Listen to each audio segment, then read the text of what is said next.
Modern history का miscellaneous question है, ठीक है। तो देखो इसमें मैं क्वेश्चन पढ़ रही हूँ। Name the principle of MAO, यानी कि मोहम्मदन एंग्लो ओरिएंटल कॉलेज जो था, इससे रिलेटेड क्वेश्चन जो अलीगढ़ में लगाया गया था, बनाया गया था। हु इनकरेज्ड मुस्लिम कम्युनलिज्म, उन्होंने मुस्लिम कम्युनलिज्म को इनकरेज किया था या प्रेरित किया हुआ था कि मतलब कि जैसे इलेक्शन वगैरह लड़ते हैं ना, तो एक खास समुदाय से रिलेटेड उनका जो रिप्रेजेंटेटिव हो, उनको अलग से रिप्रेजेंटेटिव मिले। तो ये जो प्रिंसिपल था जो MAO कॉलेज में कंसीडर किया जा रहा था, ये किन से रिलेटेड था या मेन प्रिंसिपल कौन थे ये इस चीज़ को प्रेरित कर रहे थे। तो हमारा आंसर होगा थियोडोर बेक। थियोडोर बेक, ये 2025 का क्वेश्चन है। देखो इसको मैं मेनली पूरा पढ़ दे रही हूँ एक्सप्लेनेशन। MAO कॉलेज जो मोहम्मदन एंग्लो ओरिएंटल कॉलेज था जो अलीगढ़ में प्रेजेंट है, इसको किसने फाउंड किया था? सर सैयद अहमद खान सर ने। इन द लास्ट डिकेड, आखिरी के डिकेड में 19वीं सेंचुरी के लास्ट दशक में मुस्लिम सेपरेटिस्ट टेंडेंसीज इमर्ज हो रही थी। वो चाह रहे थे, इनकरेज बाई अलग अलग मतलब सेवरल पर्सन्स, जिसमें से मेन प्रिंसिपल क्या था? ये थियोडोर बेक वॉज प्रोमिनेंट। इन्हीं की वजह से, या फिर ये बोल सकते मेन पर्सन यही थे। अगला हमारा क्वेश्चन है जिसका आंसर मैंने डी वाला बता दिया, ठीक है।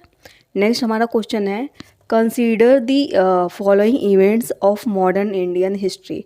हमारा जो मॉडर्न इंडियन हिस्ट्री है इसमें से सबसे मेन क्या है कि कौन सा इवेंट पहले हुआ है, कौन सा इवेंट बाद में हुआ है। तो मतलब कि इसको याद ही करना पड़ेगा। और मतलब मैं एक पॉइंट बता देती हूँ, इसमें से कुछ इवेंट्स ऐसे हैं जो क्लास 7 के हिस्ट्री की किताब में दिए हुए हैं या क्लास 8 की हिस्ट्री की किताब में दिए हुए हैं। तो देखो जो बैटल ऑफ वैंडी वास था, ये डिसेसिव बैटल फाइट किया गया था ब्रिटिश और फ्रेंच के बीच में ड्यूरिंग थर्ड कार्नेटिक वॉर के टाइम पे। ये 1760 में हुआ था। क्योंकि इसका मुझे मतलब कि ईयर याद नहीं, इसलिए मैं डायरेक्ट एक्सप्लेनेशन पढ़ी हूँ। इसका आंसर हमारा पहला वाला हो जाएगा 3124। तो पहला क्वेश्चन ओवरऑल ये पूछा है, डेथ सेंटेंस टू राजा नंद कुमार। राजा नंद कुमार को डेथ सेंटेंस कब अनाउंस किया गया था? फिर दूसरा है ट्रीटी ऑफ सालबाई। तीसरा है बैटल ऑफ वैंडी वास। चौथा है डेथ ऑफ टीपू सुल्तान। ये हमें याद रखना पड़ेगा। जो डेथ सेंटेंस सुनाया गया था राजा नंद कुमार को, ये कब था?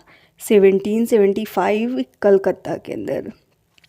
राजा नंद कुमार एक हाई ब्राह्मण थे, बंगाल से रिलेटेड थे और फॉर्मर दीवान भी थे, जिन्होंने was tried on charge for forgery and hang. इन्हें हैंग कर दिया गया था मतलब। और ये इंसिडेंट कब हुआ था? 1775 कलकत्ता में। फिर इसके बाद है ट्रीटी ऑफ सालबाई। ये एग्रीमेंट था ईस्ट इंडिया कंपनी के बीच में और मराठा के बीच में, जो फर्स्ट एंग्लो मराठा वॉर हुआ था, जिसको हम ट्रीटी ऑफ सालबाई बोलते हैं। तो ट्रीटी ऑफ सालबाई का दूसरा नाम क्या है? फर्स्ट एंग्लो मराठा वॉर है। ये कब हुआ था? 1782 में। फिर डेथ ऑफ टीपू सुल्तान कब हुआ था? जो टीपू सुल्तान थे, मैसूर के रूलर थे, इनको मारा गया था कब? 1799 में। तो ये सीक्वेंस याद रखना प्लीज़।